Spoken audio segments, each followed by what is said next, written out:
What would you do if saving the galaxy meant failing algebra?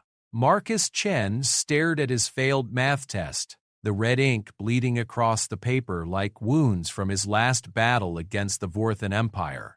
Outside these classroom walls, he was humanity's greatest weapon, a 17-year-old who had single-handedly turned the tide of an interstellar war. Inside Jefferson High School, he was just another struggling student who couldn't explain why he kept falling asleep in chemistry class.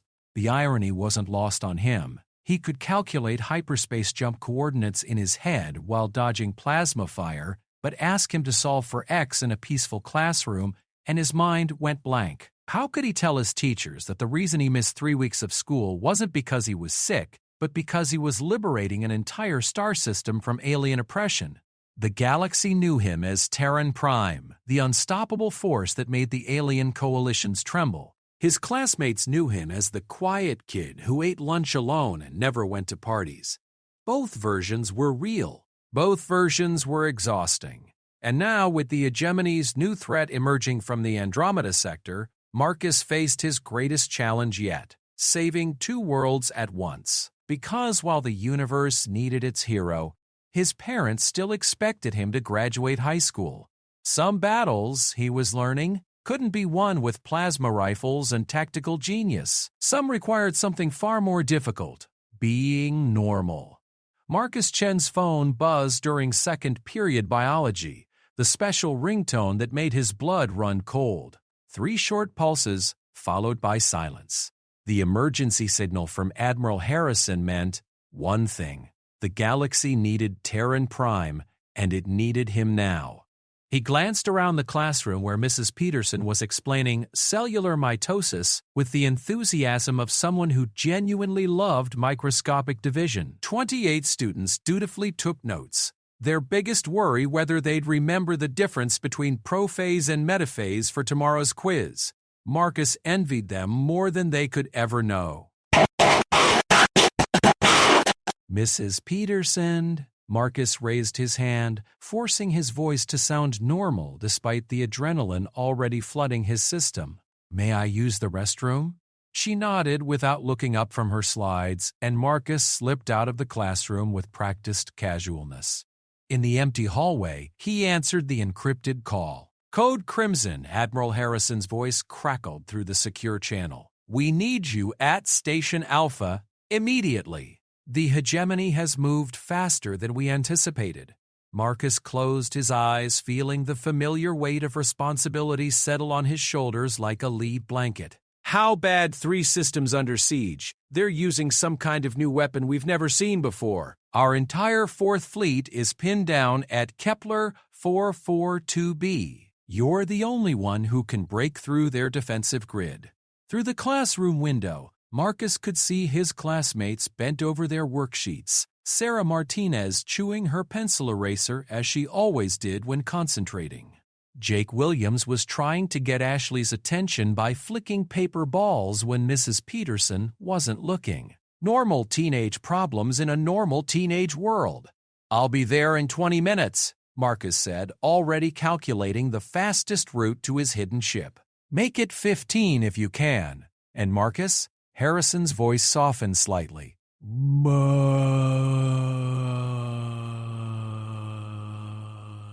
I'm sorry about this. I know you have that history presentation today. Marcus almost laughed. If only the Admiral knew that his history presentation was about the Terran Centauri conflict of 2387, a war that Marcus had not only studied but actively participated in. The irony of presenting historical facts about battles he personally fought was not lost on him. It's fine, sir. Save the galaxy first. Worry about my GPA later. He ended the call and stood in the hallway for a moment, staring at the motivational posters lining the walls. Reach for the stars, one proclaimed, showing a cartoon rocket ship. If they only knew that Marcus had reached the stars countless times, that he'd walked on worlds these people couldn't even pronounce. The transformation began as he headed for the school's rear exit. His casual slouch straightened into a military bearing. His uncertain teenage expression hardened into the focused mask of humanity's greatest weapon, By the time he reached his motorcycle in the student parking lot, Marcus Chen, the struggling high school junior, had vanished, replaced by Terran Prime, scourge of the alien coalitions. The motorcycle was a carefully maintained facade. Built into what appeared to be a standard Honda was technology centuries ahead of anything Earth officially possessed. The engine hummed with barely contained power as Marcus kicked it to life and roared out of the parking lot, leaving only the faint scent of ozone that his classmates would never notice. 20 minutes later, he stood on the bridge of the TCS Retribution, humanity's most advanced warship, accepting status reports from officers twice his age who looked at him with a mixture of respect and awe that made him deeply uncomfortable. Here, his word was law. Here, entire fleets moved at his command. Here, the fate of billions rested in his 17-year-old hands. "Report," he said, his voice carrying an authority that would have shocked his algebra teacher. Commander Torres, a grizzled veteran with cybernetic implants covering half his face, stepped forward. "Sir, the Hegemony fleet consists of approximately 200 vessels, including at least 12 of their new dreadnoughts. They're using some kind of phase-shifting technology that makes our weapons pass right through them." Marcus studied the tactical display, his mind automatically running through thousands of possible scenarios. This was where he felt most at home, where the confused teenager disappeared and something else took over, something that understood warfare on an instinctive level that frightened him sometimes. "Analysis of the phase-shifting pattern?" he asked.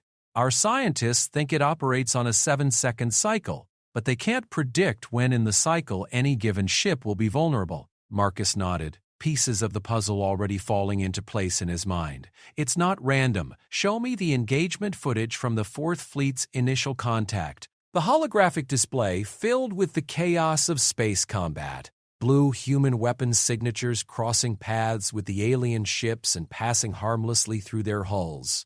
But Marcus wasn't watching the weapons. He was watching the ships themselves, looking for the pattern that he knew had to be there. "There," he said after 3 minutes of footage. "Do you see it? The lead dreadnought shifts phase exactly 2.3 seconds after any ship in its formation takes fire. It's not based on time, it's based on threat assessment. They shift when their sensors detect incoming damage to the formation." Donner Torres leaned forward, squinting at the display. "Sir, I don't see what you're seeing." Of course he didn't. The pattern recognition that made Marcus so valuable was something that couldn't be taught or explained. It was the same intuition that helped him spot which students were going to cheat on tests or which hallway would be crowded between classes. Pattern recognition on a level that bordered on the supernatural. "Prep the Ghost Squadron for immediate deployment," Marcus ordered. "We're going to use their own defensive system against them." An hour later, Marcus sat in the cockpit of his fighter, a sleek craft that officially didn't exist in any military database. Around him, 12 of humanity's best pilots waited for his signal, their ships invisible to all known sensor systems thanks to technology reverse-engineered from a dozen different alien species. "Remember," Marcus said over the comm, "we're trying to make them dance. Fire on the outer perimeter ships in sequence. Make them think we're mounting a traditional assault." The Hegemony fleet hung in space like a metallic cloud, their ships phase-shifting in and out of normal space in what appeared to be a random pattern. But Marcus could see the underlying logic, the way each ship's phase cycle was linked to every other ship in the formation. It was like looking at sheet music while everyone else heard only noise. "Execute," he said. Ghost Squadron opened fire on the Hegemony's outer ships, their weapons carefully calibrated to trigger the alien defensive systems without causing actual damage. Just as Marcus had predicted, the entire formation began shifting phase in response to perceived threats, but Marcus had counted on this. As the alien ships shifted, he was already moving, his fighter diving through gaps in their formation that existed for mere microseconds. His weapons fired not at ships, but at the empty space where his pattern recognition told him ships would be when their phase cycles completed. The first hegemony dreadnought materialized directly into Marcus's weapons fire and exploded in a brilliant flash. Then the second. Then the third. Impossible! He heard one of his pilots breathe over the comm. Not impossible, Marcus replied, already targeting the next wave. Just a matter of knowing how to read the pattern. The battle was over in 18 minutes. 200 hegemony vessels reduced to expanding clouds of debris, and not a single human casualty. It was the kind of victory that would be studied in military academies for generations, assuming anyone could figure out how it had been accomplished. As Marcus flew back to the Retribution, he checked his watch and sighed. He'd missed not only his history presentation, but also third-period chemistry and fourth-period English. Mrs. Chen was going to want to know where he'd been, and he was running out of believable excuses. "Outstanding work, Terran Prime," Admiral Harrison's voice crackled through his fighter's comm system. "The Fourth Fleet is reporting that all 3 systems are secure." "How did you know their defensive pattern?" Marcus was quiet for a long moment, watching the stars wheel past his cockpit. How could he explain that the same brain that struggled with quadratic equations could instantly recognize complex multidimensional patterns in enemy fleet movements? How could he tell the Admiral that he'd rather be sitting in chemistry class learning about ionic bonds than out here ending lives, even alien lives that threatened humanity? "Lucky guess, sir," he said finally. Back on Earth 3 hours later, Marcus walked into the school office with a forged note claiming he'd had a dental emergency. The secretary barely looked up as she marked him present for the remainder of the day, and Marcus headed to his locker to grab his books for 5th period. The hallways were crowded with students changing classes, their conversations a mix of gossip, homework complaints, and weekend plans. Marcus moved through them like a ghost, invisible in the way that only teenagers who didn't quite fit in could be. "Hey, Marcus!" Sarah Martinez appeared at his elbow, her biology textbook clutched to her chest. "Where were you during 2nd period?" "Mrs. P-R-O-S-E-L-P. Peterson was looking for you after you never came back from the bathroom." Marcus felt heat rise in his cheeks. In space, commanding fleets came naturally. Here, talking to a pretty girl who'd never shown interest in him before made his tongue tie itself in knots. I got sick," he stammered. "Had to go home for a while." Sarah nodded sympathetically. "That's too bad. We were partnered up for the lab work and I had to work with Jake instead. He spent the entire time trying to make the microscope look like it was staring at Ashley. Despite everything, Marcus smiled. "Sounds about right for Jake. Are you feeling better now? You look kind of tired." If she only knew. Marcus had been awake for 36 hours straight, the last 3 of which had been spent in mortal combat against an alien empire. But he just nodded and said, "Yeah, much better. Thanks for asking." Sarah hesitated for a moment, then said, "Would you maybe want to be lab partners tomorrow?" "I mean, if you're feeling up to it?" Marcus stared at her, his brain struggling to process this unexpected development. Sarah Martinez, who had never spoken more than 10 words to him in the 3 years they'd attended school together, was asking to be his lab partner. It was such a normal teenage interaction that it almost brought tears to his eyes. "I'd like that," he said, his voice coming out rougher than he'd intended. "Great!" Sarah's smile was radiant. "I'll see you tomorrow then. Try not to get sick again, okay?" She disappeared into the crowd of students, leaving Marcus standing by his locker with a stupid grin on his face. For just a moment, he'd forgotten about starfleets and alien invasions and the weight of galactic responsibility. For just a moment, he'd been a normal teenager talking to a girl who seemed to like him. The moment shattered when his phone buzzed again. Not the emergency tone this time, but a message from Admiral Harrison. "Excellent work today, Terran Prime. Intel suggests the hegemony is regrouping for a larger assault. We may need you again soon. Be ready." Marcus looked around at his classmates rushing to their next classes, their biggest worries focused on homework and social drama and whether they'd make the soccer team. He envied them so much it physically hurt. He closed his locker and headed to calculus, where he would spend the next hour pretending to struggle with derivatives while his mind automatically calculated hyperspace navigation routes. The duality of his existence felt like it was tearing him apart sometimes, but he'd learned to live with it. After all, somebody had to save the galaxy, and apparently, that somebody also had to pass high school. The guidance counselor's office smelled like stale coffee and broken dreams. Mrs. Rodriguez sat behind her desk. Marcus's academic files spread before her like evidence in a criminal trial. Her expression was a careful mixture of concern and disappointment that Marcus had seen directed at him countless times over the past 3 years. "Marcus, we need to talk about your attendance," she said, her voice carrying the practiced patience of someone who'd had this conversation too many times. "You've missed 43 days this semester alone. At this rate, you're not going to graduate with your class." Marcus stared at a motivational poster on the wall behind her desk.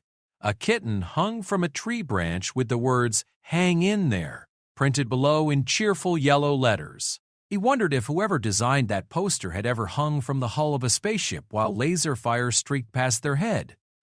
"I know it looks bad," he said carefully, "but I can make up the work. I always do." Rodriguez leaned forward, her expression softening slightly. "That's just it, Marcus. Your test scores are exceptional when you're here. Your teachers tell me you're clearly intelligent, but your attendance is killing your grades. And lately," she paused, consulting his file again. "Lately you seem distracted even when you are in class. Is everything okay at home?" The irony of the question almost made Marcus laugh. Everything at home was perfectly normal. It was everywhere else in the galaxy that things kept going catastrophically wrong. But how could he explain that to someone whose biggest crisis was probably a broken coffee maker in the teacher's lounge? "It's complicated," he said, which was perhaps the most honest thing he'd said to anyone at school in months. "Are you having problems with other students? Bullying? I know you tend to keep to yourself, but if someone is making school difficult for you..." Marcus shook his head. His classmates weren't the problem. They barely noticed him, which was exactly how he preferred it. Being invisible at school was a survival strategy. The last thing he needed was the kind of attention that came with being popular or standing out in any way.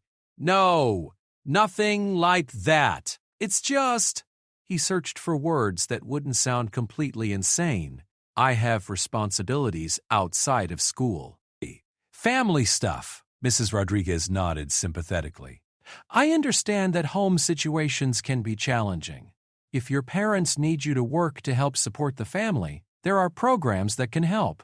We can arrange for a more flexible schedule, maybe some independent study options." The woman was genuinely trying to help, Marcus realized. In her world, a teenager with attendance problems probably came from poverty or family dysfunction. She couldn't imagine that his absences were due to saving entire civilizations from extinction. The kindness in her offer made him feel even worse about having to lie to her. "I appreciate that, Mrs. Rodriguez. Really. But I think I can handle it. I just need to manage my time better." She studied him for a long moment, her counselor instincts clearly telling her there was more to the story. "Marcus, you're 17 years old. You shouldn't have to carry the weight of the world on your shoulders." If she only knew. Before Marcus could respond, his phone vibrated with an incoming message. Not the emergency tone, thankfully, but a priority communication from Fleet Intelligence. He glanced at the screen and felt his blood chill. Priority Alpha. Hegemony infiltrators detected Earthside. Possible target, Terran Prime identity. Recommend immediate security protocols.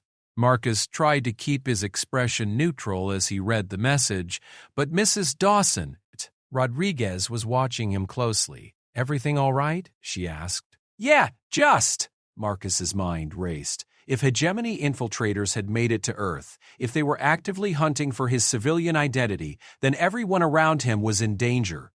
His parents, his classmates, his teachers, people like Mrs. Pre-Beta Rodriguez, who had no idea that sitting across from her was humanity's most wanted enemy. "I'm sorry," he said, standing abruptly. "I need to go. Family emergency. Mrs." Rodriguez sighed and made a note in his file. "Marcus, running away from problems doesn't solve them.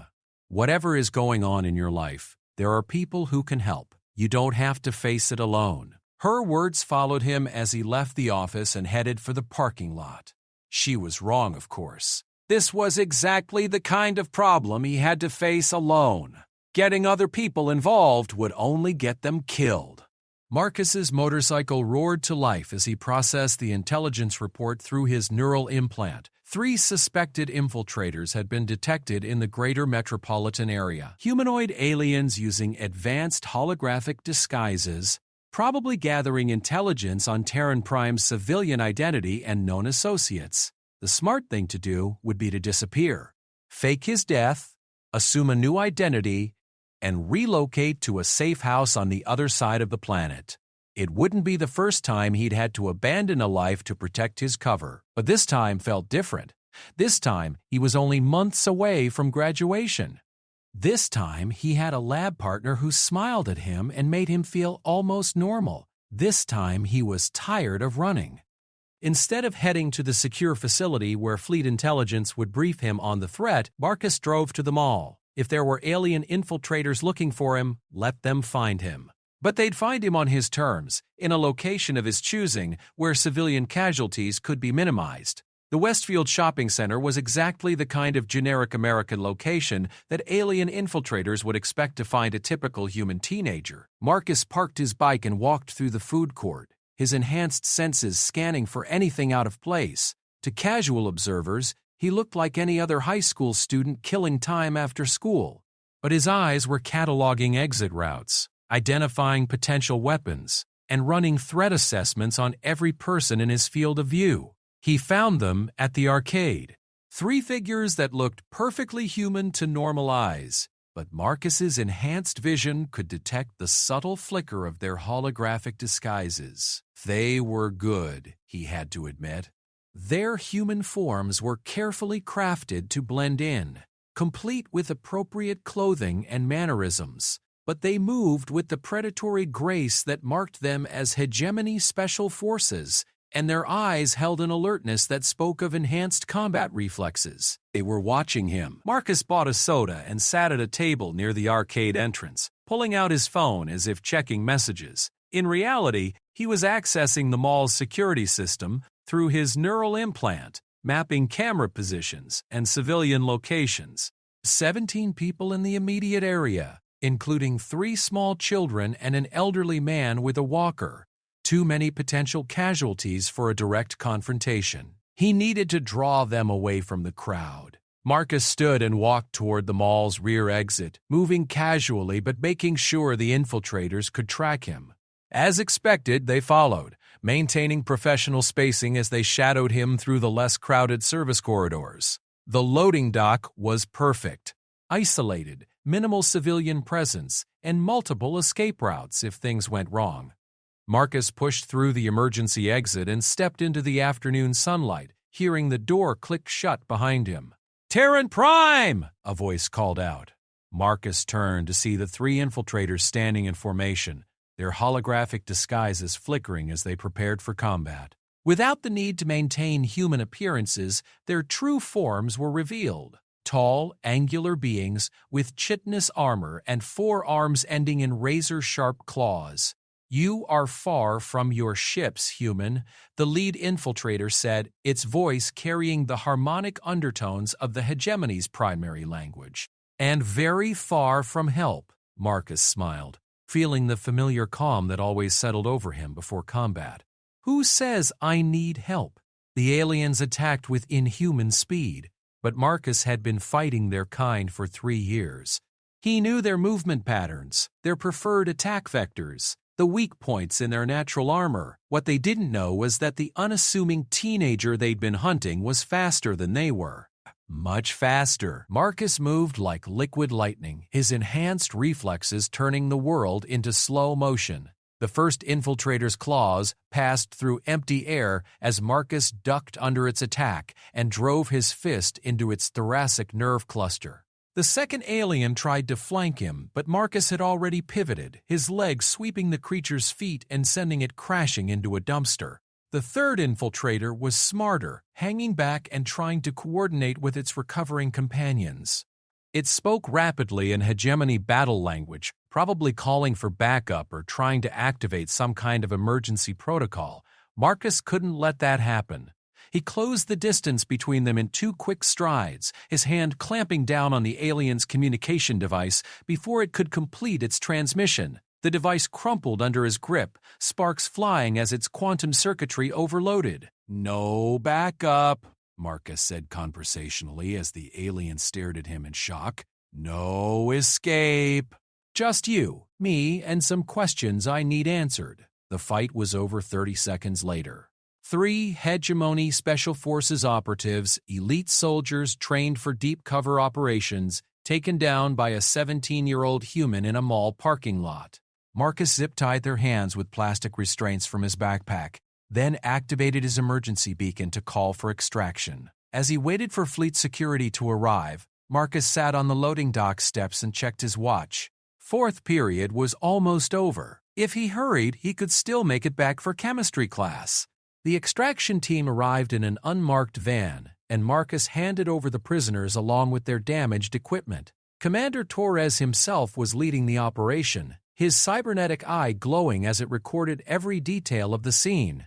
"How did you know they were here?" Torres asked. "They were watching me too closely," Marcus replied. "Human teenagers don't have that kind of focus. Plus, their holographic projectors couldn't quite match human eye movement patterns." Torres nodded approvingly. "We'll interrogate them and find out what they know about your civilian identity. In the meantime, we should consider relocating you to a safe house." Marcus shook his head. "Not yet. If there are more infiltrators out there, moving me now would just confirm their suspicions. Better to maintain normal patterns until we know the scope of their operation. Sir, with respect, your safety, my safety is my responsibility, Commander. And right now, my responsibility includes getting back to school before my chemistry teacher marks me absent." Torres looked like he wanted to argue, but he knew better than to question Terran Prime's tactical decisions. "We'll maintain discreet surveillance on the school and your residence. But if anything else happens, I'll handle it," Marcus said, already walking back to his motorcycle. "I always do." 20 minutes later, he slipped into chemistry class just as Miss Patterson was explaining the properties of ionic compounds. Sarah Martinez looked up as he took his seat, concern creasing her forehead. "Where were you?" she whispered. "You missed the beginning of the lab setup." Marcus glanced at his hands, checking to make sure there were no visible signs of his recent combat encounter. "Guidance counselor meeting ran long," he said, which was technically true. Sarah nodded sympathetically. "Those can be brutal. Don't worry, I saved you a spot as my lab partner. We're analyzing crystal structures today." As she explained what he'd missed, Marcus found himself studying her face with the same intensity he'd used to scan for alien infiltrators. But this time, he was looking for something entirely different. He was looking for signs that she was real, that this moment of normalcy wasn't just another elaborate deception. The afternoon sun slanted through the classroom windows, illuminating the careful chaos of student lab stations. Around them, his classmates measured chemicals and recorded observations, completely unaware that their quiet classmate had just single-handedly neutralized a hegemony infiltration team. "Marcus?" Sarah was looking at him with concern. "Are you okay? You seem really distracted today." He realized he'd been staring at her without speaking for nearly a minute. Heat rose in his cheeks as he scrambled for something to say that wouldn't sound completely insane. "Sorry, just thinking about something. What were you saying about crystal structures?" Sarah smiled and launched into an explanation of ionic lattices, her enthusiasm for the subject clear in every word. As Marcus listened to her describe the ordered arrangement of atoms in sodium chloride, he found himself thinking about patterns again. But this time, instead of alien fleet movements or combat tactics, he was thinking about the patterns that made up normal life. The pattern of Sarah's voice as she explained scientific concepts. The pattern of sunlight moving across their lab table as the afternoon progressed. The pattern of ordinary teenagers doing ordinary things in an ordinary classroom, blissfully unaware of the extraordinary dangers that lurked beyond their small world. For just a moment, Marcus allowed himself to imagine what it would be like to be part of that pattern permanently, to worry about chemistry tests instead of galactic invasions, to spend his time thinking about college applications instead of alien infiltrators, to be normal. But even as he entertained the fantasy, Marcus's enhanced hearing picked up the subtle hum of an encrypted communication device somewhere in the building. His neural implant automatically analyzed the frequency pattern and determined it was hegemony technology. The infiltration was larger than they'd thought. The 3 aliens he'd captured weren't a scouting party. They were a distraction. The real threat was already inside the school. Marcus excused himself to use the restroom, his mind already racing through the tactical implications of the situation. As he walked through the hallway, his enhanced senses mapped every possible location where an infiltrator might be hiding, every potential escape route, every way this could go wrong. The communication signal was coming from the main office. Marcus felt his blood run cold as he realized what that meant. The infiltrator wasn't just in the school. It was positioned to access student records, class schedules, personal information, everything they needed to identify Terran Prime's civilian identity and target his classmates. He thought about Mrs. Rodriguez, sitting in her guidance counselor's office, genuinely worried about a troubled student. He thought about Sarah Martinez, probably still working on their crystal structure lab, wondering where her partner had disappeared to again. He thought about all the normal, innocent people who were about to become casualties in a war they didn't even know existed. Marcus Chen, the struggling high school student, faded away, replaced by something harder and more dangerous. His hand moved to the emergency transmitter hidden in his backpack, but he stopped before activating it. By the time Fleet Security arrived, the infiltrator could have completed its mission and disappeared, or worse, it could take hostages. This was his responsibility, his classmates, his teachers, his school. The life he'd built here might be a carefully constructed lie, but it was still his to protect. Marcus headed toward the main office, his enhanced senses alert for any sign of the hidden enemy. The hallways around him buzzed with normal teenage activity, students at their lockers, teachers preparing for final period classes, everyone going about their normal routines.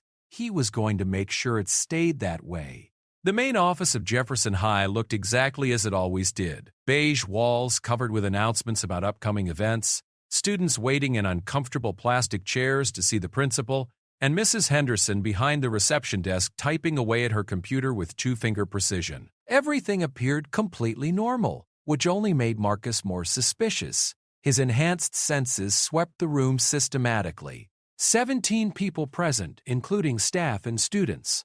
Heart rates all within normal parameters. No unusual electromagnetic signatures. But the hegemony communication signal was definitely coming from this area, growing stronger as he approached the guidance counselor's wing. Marcus! Mrs. Rodriguez appeared in her doorway, looking surprised to see him back so soon.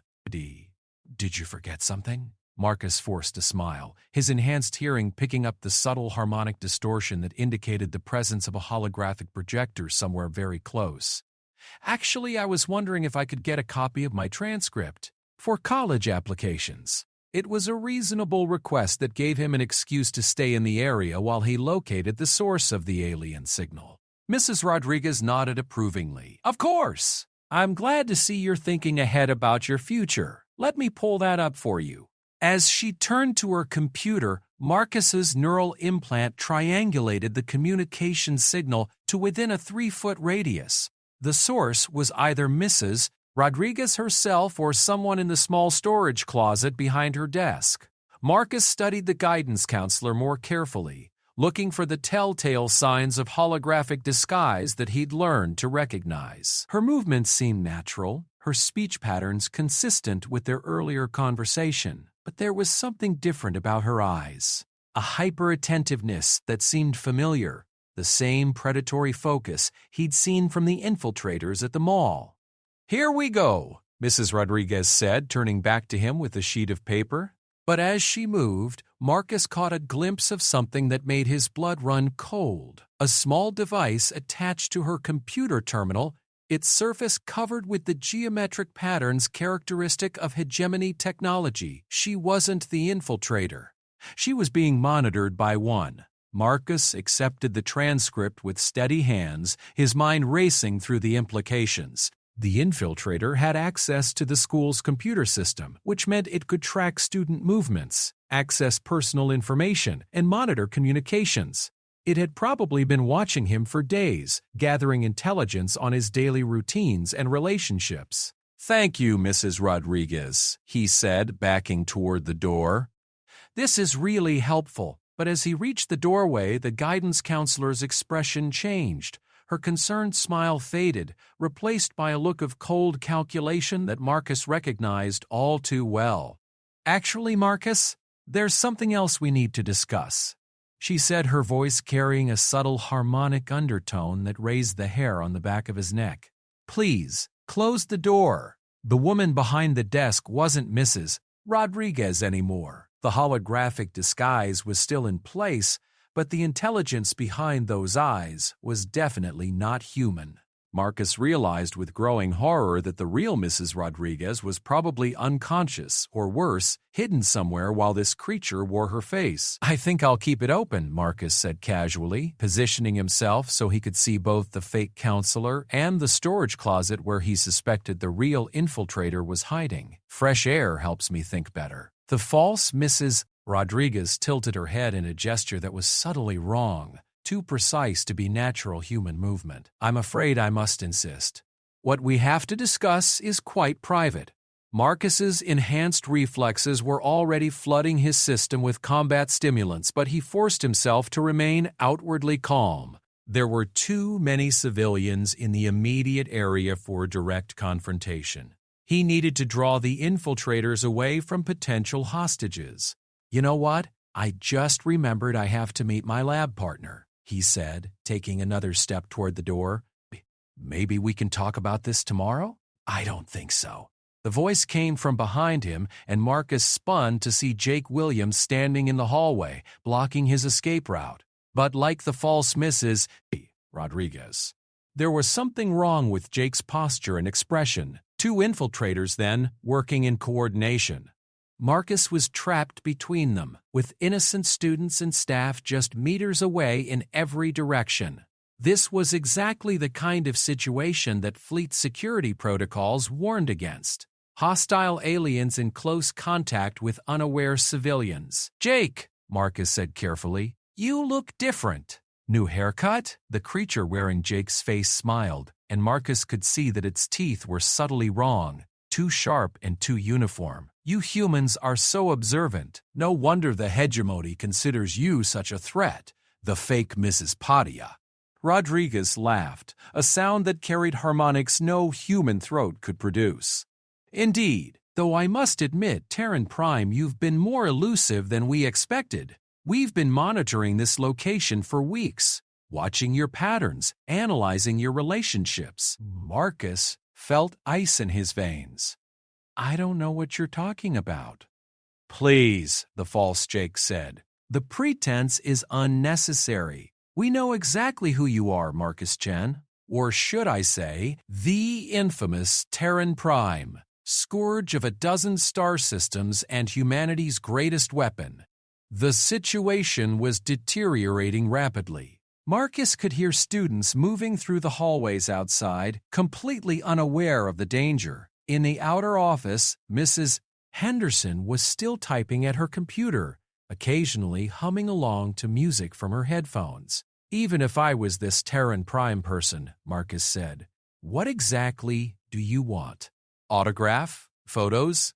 The infiltrators exchanged a look that conveyed volumes of information in subsonic frequencies Marcus's enhanced hearing could detect but not interpret. They were communicating in their native language, probably coordinating their next move.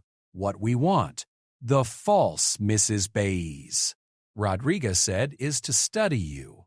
The hegemony has tried for 3 years to understand how a single human can consistently outmaneuver our finest strategic minds. Your tactical intuition is beyond anything we've encountered in any species. So, naturally, we're curious about how you do it, the false Jake added. Your brain patterns, your neural structure, your genetic composition.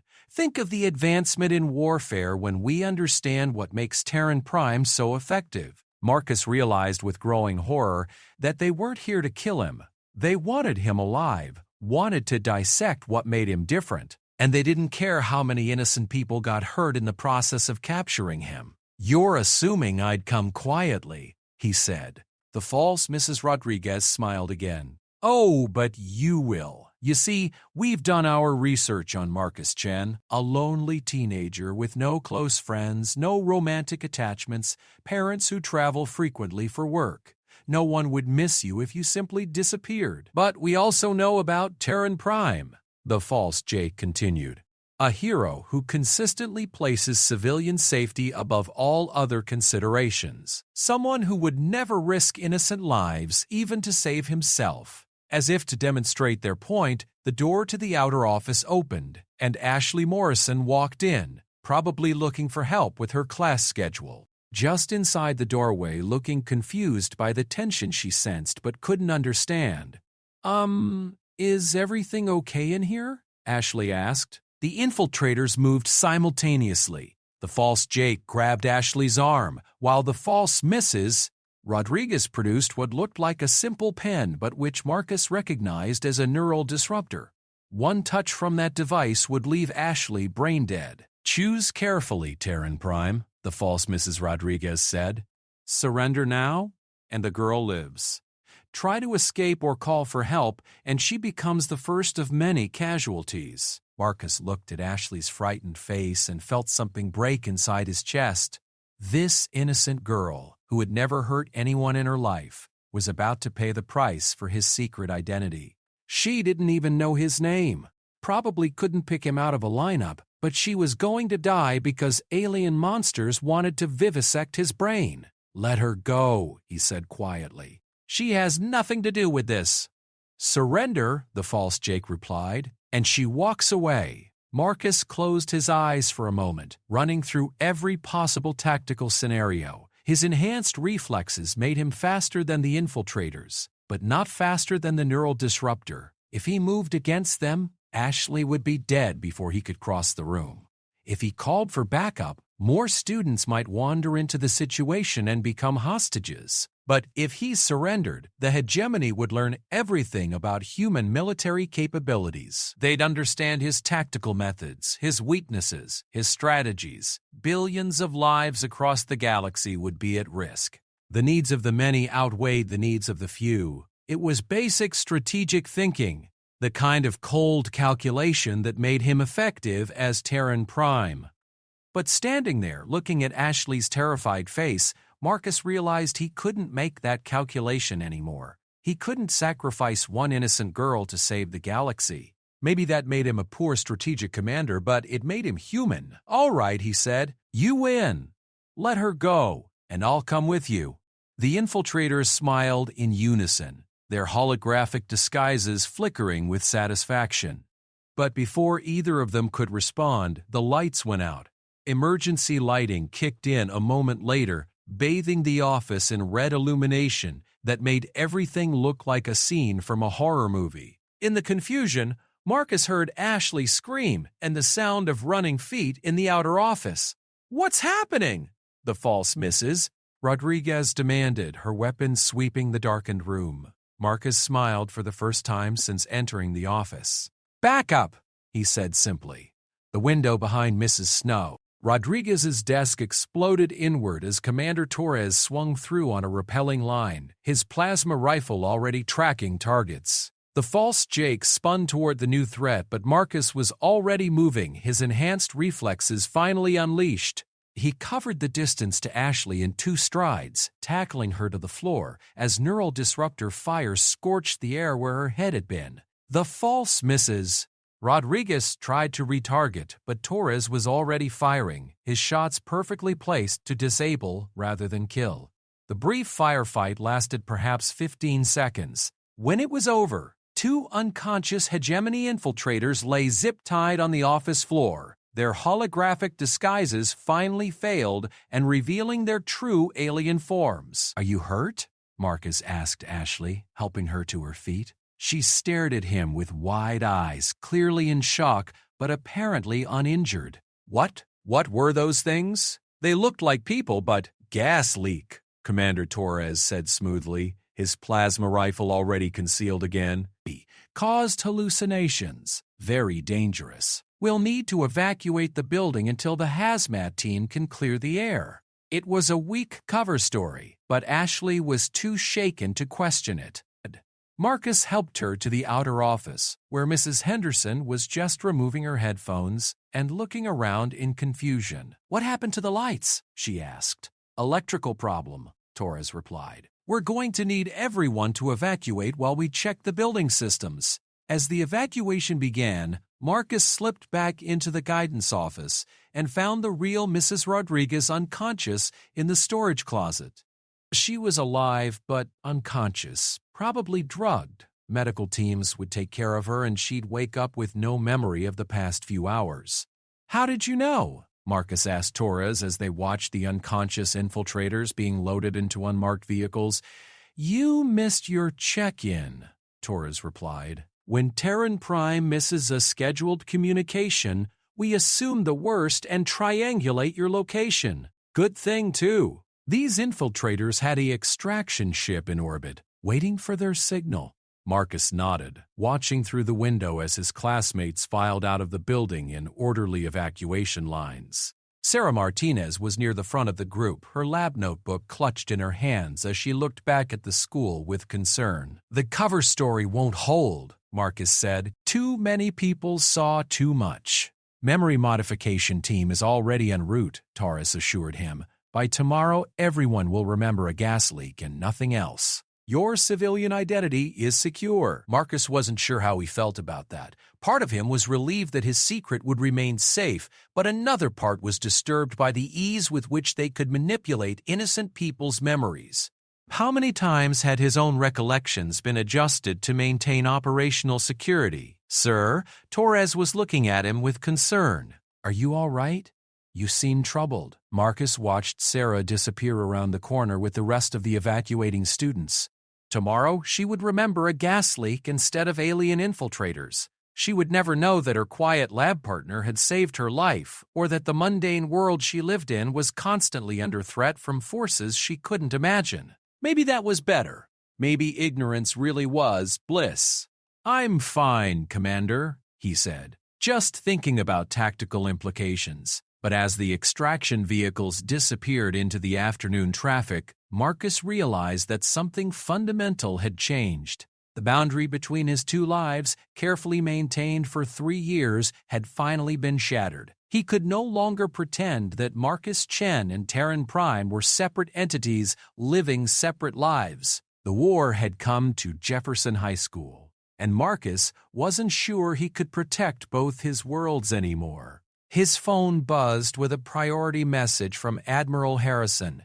"Hegemony main fleet detected at System Edge. Estimated arrival in 48 hours. We need Terran Prime." Marcus looked at the message and then at his school, where custodians were already working to restore power and staff members were explaining the gas leak to concerned parents.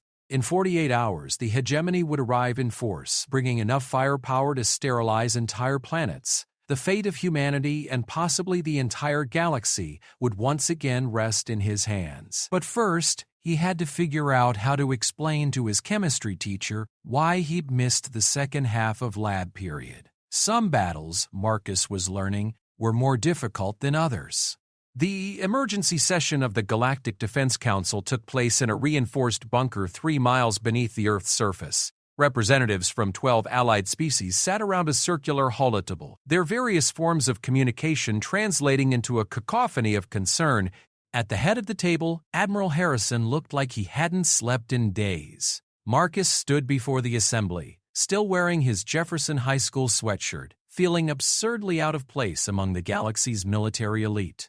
To his left, The Altarian ambassador flexed her crystalline appendages, and what Marcus had learned was their equivalent of nervous fidgeting. To his right, the Centauri delegate's feathers were literally standing on end with anxiety. "The situation is unprecedented," Admiral Harrison began, his voice heavy with exhaustion. "Long-range sensors indicate the largest hegemony fleet ever assembled. Conservative estimates put their numbers at over 10,000 ships, including their new Fortress-class dreadnoughts." A holographic display materialized above the table showing the massive alien armada advancing through space like a metallic storm cloud. Marcus studied the formation patterns, his enhanced mind automatically analyzing their approach vectors and probable tactical objectives. "They're not just coming to conquer," he said quietly. "They're coming to exterminate." The Altarian ambassador's form shifted to a darker crystalline hue, indicating agreement. "Our intelligence suggests the hegemony has determined that humanity represents an evolutionary threat to their expansion. They believe that if they do not eliminate your species now, you will eventually grow to surpass them." "Flattering," Marcus muttered, though there was no humor in his voice. Ambassador Vexhay of the Rigel Consortium leaned forward, his multiple eyes focusing on Marcus with uncomfortable intensity. "Terran Prime, your tactical genius has been our greatest asset in this conflict, but even you cannot face 10,000 ships alone. We need a strategy that doesn't rely entirely on your abilities." Marcus appreciated the ambassador's concern, but he could see the fear in the eyes of every representative around the table. 3 years ago, humanity had been a barely spacefaring species, struggling to establish colonies beyond their own solar system. Now they were being asked to lead a galactic alliance against an enemy that had been conquering star systems for millennia. "Show me their formation details," Marcus said. The holographic display zoomed in, revealing the intricate arrangement of hegemony vessels. Most military commanders would see an overwhelming force moving in standard attack patterns. But Marcus saw something else entirely, a complex mathematical structure, a three-dimensional equation written in starships and firepower. "They're using a Fibonacci spiral," he said, pointing to the formation's underlying geometry. "Each wing of their advance is positioned according to mathematical constants found in nature. It's actually quite beautiful, if you can ignore the genocidal intent." Admiral Harrison leaned forward. "Can we use that against them?" Marcus was quiet for several minutes, his enhanced mind running through thousands of possible scenarios. The other representatives waited in respectful silence, understanding that Terran Prime's strategic insights were their only hope for survival. "Maybe," he said finally, "but not in the way you'd expect. We can't outfight them, we can't outrun them, and we can't outgun them. But there might be a way to outthink them." "Explain," demanded General Korath of the Draconis Federation, his scaled features twisted with skepticism. "The hegemony's entire tactical philosophy is based on overwhelming force and mathematical precision," Marcus said, manipulating the holographic display to highlight certain ship positions. "They calculate optimal attack patterns, probable enemy responses, and acceptable casualty rates. Everything is quantified, analyzed, and predicted." "That's what makes them so effective," Ambassador Vexhay pointed out. "It's also what makes them predictable," Marcus replied. "They can't conceive of strategies that don't follow mathematical logic. They've never encountered an enemy willing to make tactically irrational decisions." Admiral Harrison's eyes narrowed. "You're talking about something suicidal, aren't you?" Marcus smiled grimly. "I'm talking about something human." 2 hours later, Marcus sat in his car outside Jefferson High School, staring at the building where he'd spent the last 3 years pretending to be a normal teenager. The memory modification had been completed while he was briefing the Galactic Defense Council. His classmates and teachers would remember yesterday's evacuation as a minor gas leak, nothing more. The irony wasn't lost on him. Tomorrow he would either save the galaxy or die trying, but tonight he still had to finish his chemistry homework. His phone rang, and Marcus was surprised to see it was his mother calling from her business trip in Seattle. "Hi, Mom," he said, trying to inject some normal teenage energy into his voice. "Marcus, how's school going?" I know we haven't talked much lately, but your father and I have been thinking about you." Marcus closed his eyes, overwhelmed by a sudden wave of emotion. His parents loved him, worried about him, wanted the best for him. They had no idea that their 17-year-old son carried the weight of galactic civilization on his shoulders. "School's fine," he managed. "Just the usual stuff. Tests, homework, you know. Are you making friends? Your father was worried that you might be too isolated. We know it's been hard since we started traveling so much for work." If she only knew that their frequent absences were actually a blessing. Marcus couldn't imagine trying to maintain his double life with concerned parents hovering over his every move. "I'm fine, Mom. Really. I even have a lab partner in chemistry now. Her name is Sarah." "A girl?" His mother's voice brightened considerably. "That's wonderful. Is she nice?" Marcus thought about Sarah Martinez with her infectious enthusiasm for ionic bonds and her genuine concern when he seemed distracted. She was probably at home right now working on the lab report they were supposed to complete together. "Yeah," he said softly. "She's really nice." They talked for a few more minutes about mundane things. His grades, his father's latest project, his mother's conference presentation. Normal family conversation that felt surreal given what he was facing in less than 40 hours. After hanging up, Marcus sat in his car for a long time watching other students leave the building. Jake Williams emerged with a group of friends, laughing about something that had happened in their history class. Ashley Morrison walked past with her boyfriend, their fingers intertwined as they planned their weekend. Normal teenagers living normal lives, completely unaware that their existence hung by a thread.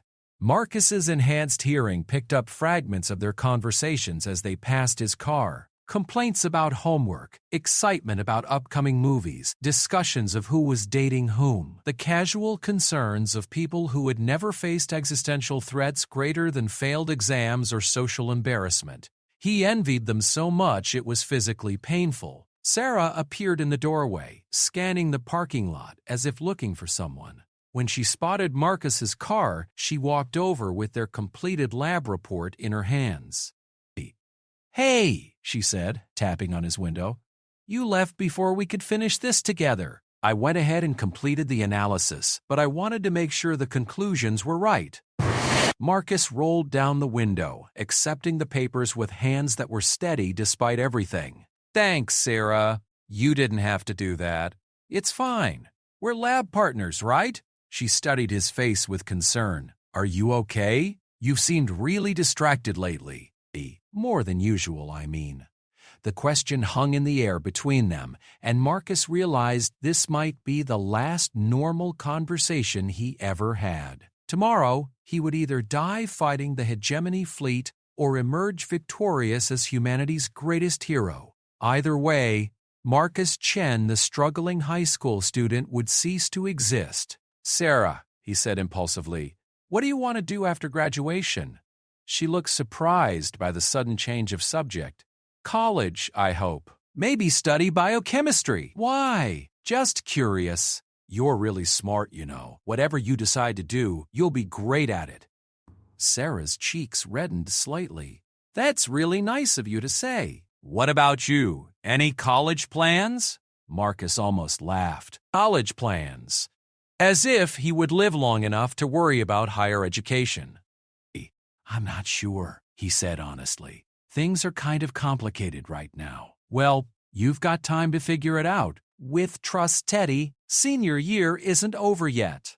If she only knew how little time he actually had. "Sarah," Marcus said, surprising himself with what he said next, "would you maybe want to go to the movies this weekend?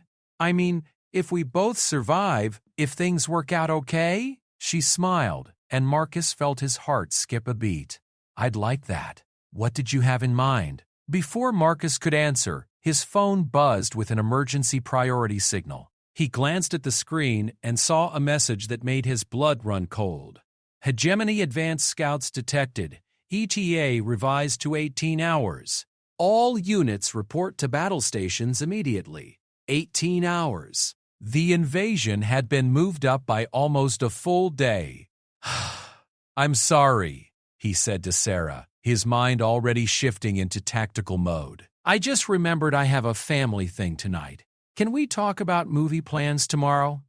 "Sure," she said, though he could see the slight disappointment in her eyes. "See you in chemistry class." As she walked away, Marcus felt like he was watching a dream disappear.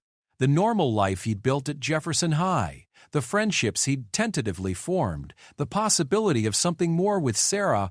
He started his car and drove toward the secure facility where the final battle preparations were taking place. But instead of thinking about tactics and strategy, Marcus found himself thinking about Sarah's smile and the way she'd looked when he asked her to the movies.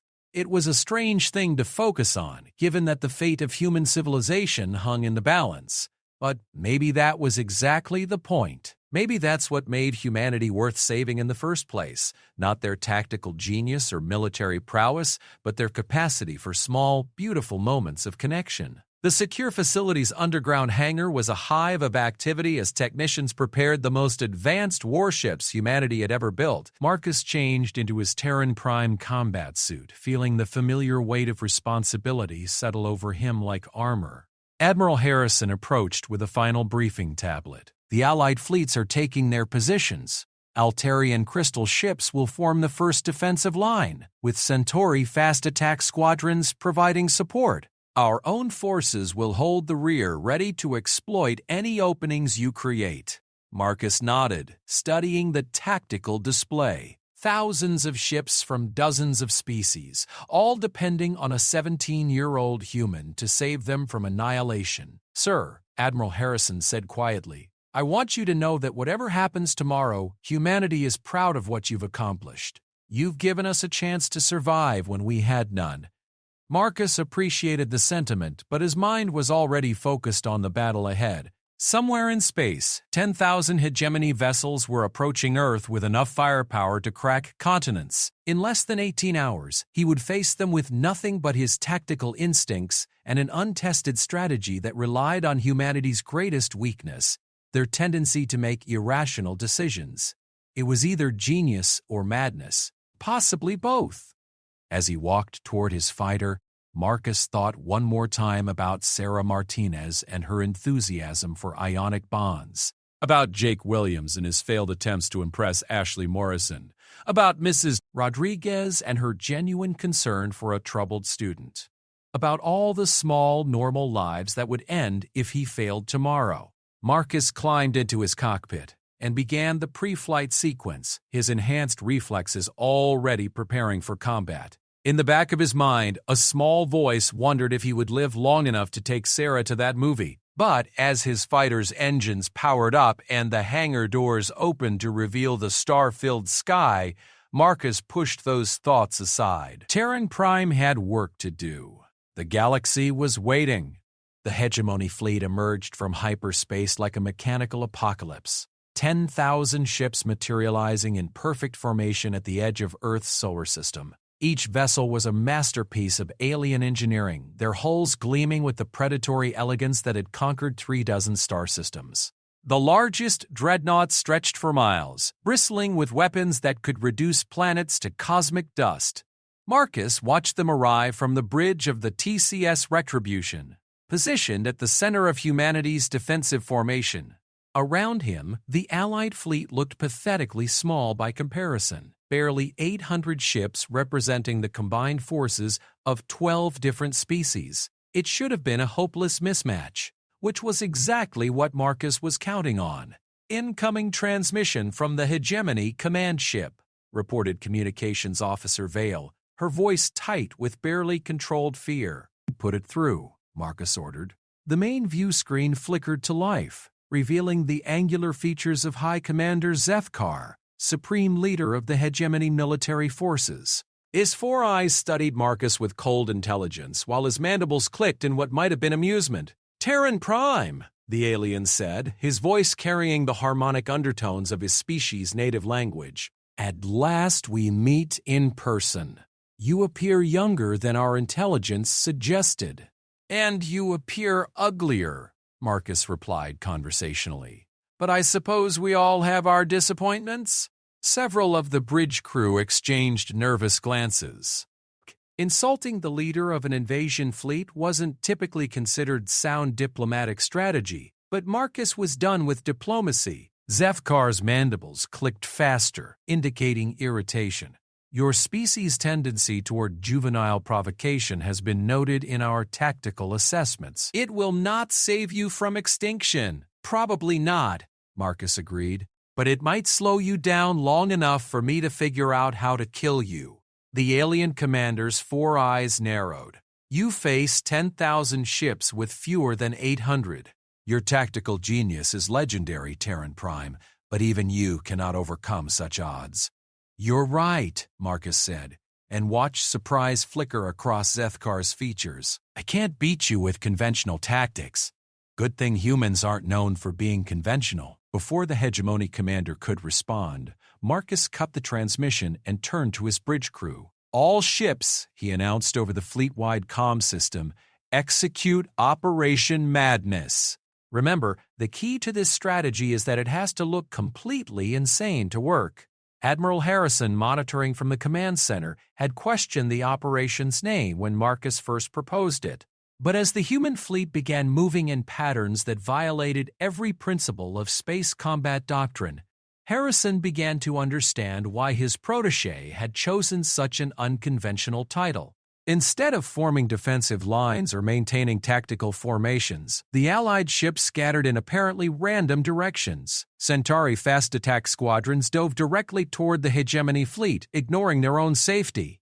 Altarian crystal ships began spinning in complex patterns that served no apparent strategic purpose. Human vessels launched their entire missile payloads at empty space, seemingly wasting their ammunition on non-existent targets. To any rational military observer, it looked like 800 ships committing elaborate suicide. Marcus watched the hegemony fleet's response on his tactical display, noting how their perfect formations hesitated as their commanders tried to process what they were seeing. The alien ships had been positioned to counter logical defensive strategies, their weapons targeted at anticipated human positions, their movements calculated to exploit predictable tactical responses. None of their calculations had accounted for their enemies acting like complete lunatics. "Sir, Commander Torres said from his position at the tactical station, the hegemony fleet is confused.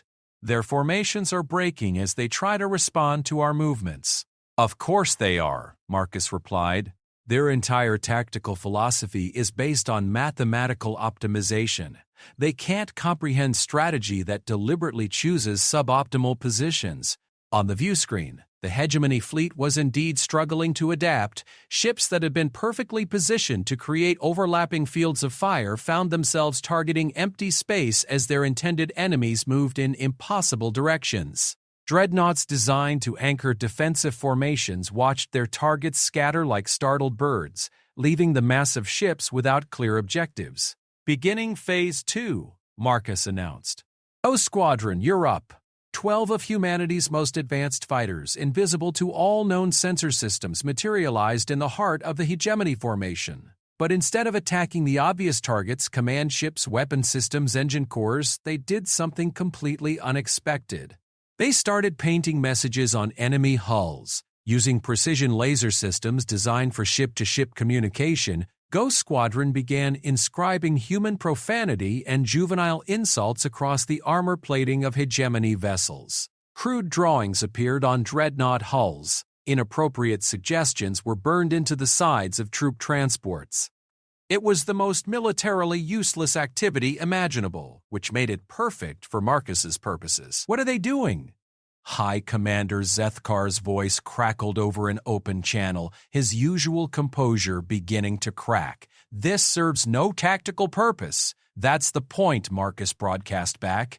"We're not trying to win through superior tactics. We're trying to drive you insane through superior randomness." The psychological effect was immediate and devastating. The hegemony had conquered dozens of species through careful analysis of their military capabilities and strategic thinking. They understood courage, cowardice, desperation, and determination, but they had never encountered an enemy that seemed genuinely unhinged. Hegemony ship captains, trained to respond to logical threats with calculated countermeasures, found themselves paralyzed by uncertainty. How do you defeat an enemy that voluntarily puts itself in vulnerable positions? How do you predict the movements of forces that seem to be actively trying to lose? Marcus watched their confusion ripple through the alien fleet like a virus, turning their perfect coordination into chaotic hesitation. Formations broke apart as individual ships tried to respond to seemingly random threats. Weapon systems that had been precisely targeted found themselves aiming at empty space as human vessels danced through impossible attack patterns. "Now," Marcus whispered, "the real attack began." While the hegemony fleet struggled to comprehend the apparent madness surrounding them, Marcus launched the true assault. Hidden behind the chaos of Operation Madness was a carefully orchestrated strike designed to exploit the one weakness that perfect military planning couldn't account for: the inability to adapt to complete irrationality. Human ships that had seemed to be fleeing in panic suddenly reversed course, their seemingly wasted missile payloads revealing themselves as precisely placed, time-delayed explosives. Centauri squadrons that had appeared to be conducting suicide runs unveiled themselves as targeting designators, their suicidal approaches having mapped every defensive system in the hegemony formation. The Altarian crystal ships spinning had served a purpose after all. Their rotations had been generating a complex gravitational resonance that destabilized the quantum fields holding the hegemony fleet's formation together. In the span of 30 seconds, what had appeared to be military chaos revealed itself as the most sophisticated battle plan ever conceived. Every seemingly insane maneuver had been calculated to create this exact moment. 10,000 enemy ships caught completely off guard by an attack they couldn't have predicted because it violated every rule of logical warfare. Marcus's fighter dove through the heart of the hegemony formation, his weapons targeting the command vessels whose crews were still trying to process what had happened. Around him, the Allied fleet executed the real Operation Madness, a coordinated assault that used apparent insanity as camouflage for devastating precision. The battle lasted 4 hours. When it was over, the hegemony fleet was gone, scattered across the solar system as expanding clouds of debris, not destroyed through superior firepower or advanced technology, but defeated by humanity's greatest strength, their willingness to embrace chaos when logic failed. High Commander Zethkar's final transmission came from his crippled flagship as it drifted helplessly toward Jupiter's gravity well. "This is impossible," the alien commander said, his 4 eyes staring at Marcus with something approaching awe. "Your strategy violated every principle of military science. It should have resulted in your complete annihilation." "That's the thing about humans," Marcus replied. "We specialize in doing things that should be impossible. It's kind of our thing." "How?" Zethkar demanded. "How did you know that chaos would defeat order?" Marcus thought about his answer for a moment, remembering his struggles with algebra while calculating hyperspace coordinates, his difficulties fitting in at school while commanding galactic fleets. "Because order is predictable," he said finally. "And predictable things can be beaten by someone willing to be unpredictable." "You spent so much time studying human military tactics that you forgot the most important thing about us, which is we're really, really good at making no sense at all." 3 days later, Marcus sat in chemistry class, staring at a test on molecular bonds while trying not to think about the victory celebration taking place at fleet headquarters. The battle that had saved galactic civilization was already being analyzed by military historians, who were struggling to understand how Operation Madness had worked. Marcus could have explained it to them, but he had more pressing concerns, like the fact that he was about to fail another chemistry test because he kept falling asleep during lectures about ionic compounds. "Time, Ms. Patterson announced, and students around the classroom began handing in their papers. Marcus looked down at his test, which was mostly blank except for his name and a few half-hearted attempts at molecular diagrams. Another failure to add to his academic record, another reminder that saving the galaxy didn't help with his GPA. Marcus? Sarah Martinez appeared at his desk as the other students filed out of the classroom. Are you okay? You seemed really distracted during the test. Marcus almost laughed. Distracted was one way to put it. 3 days ago, he'd been commanding the greatest space battle in galactic history. Today, he couldn't remember the difference between covalent and ionic bonds. I'm fine, he said, gathering his books. Just tired. You know, Sarah said hesitantly, if you wanted some help studying, I could tutor you. I know chemistry can be really confusing. Marcus looked at her, this normal girl with her normal concerns about normal academic subjects, and felt something shift in his chest. Sarah Martinez had no idea that she was offering to help the savior of human civilization with his homework. To her, he was just Marcus Chen, the quiet kid who struggled in science class. And for the first time in 3 years, that felt like exactly who he wanted to be. I'd like that, he said. I'd like that a lot. Sarah's smile was brighter than any star he'd seen in the depths of space. Great! We could start this weekend if you want. Maybe after we go to that movie you mentioned? Marcus had forgotten about the movie invitation in the chaos of preparing for the final battle. The fact that Sarah had remembered, that she was still interested in spending time with him, seemed more miraculous than defeating 10,000 alien warships. That sounds perfect, he said. As they walked out of the classroom together, Sarah chattering about her favorite study techniques and whether he preferred action movies or comedies, Marcus felt the familiar weight of his dual existence. Tomorrow, there would probably be another crisis requiring Terran Prime's attention. Another alien threat, another impossible tactical situation, another burden of galactic responsibility. But today, he was just a 17-year-old boy walking down a high school hallway with a pretty girl who wanted to help him pass chemistry class. And for the first time since he'd become humanity's greatest weapon, that felt like enough.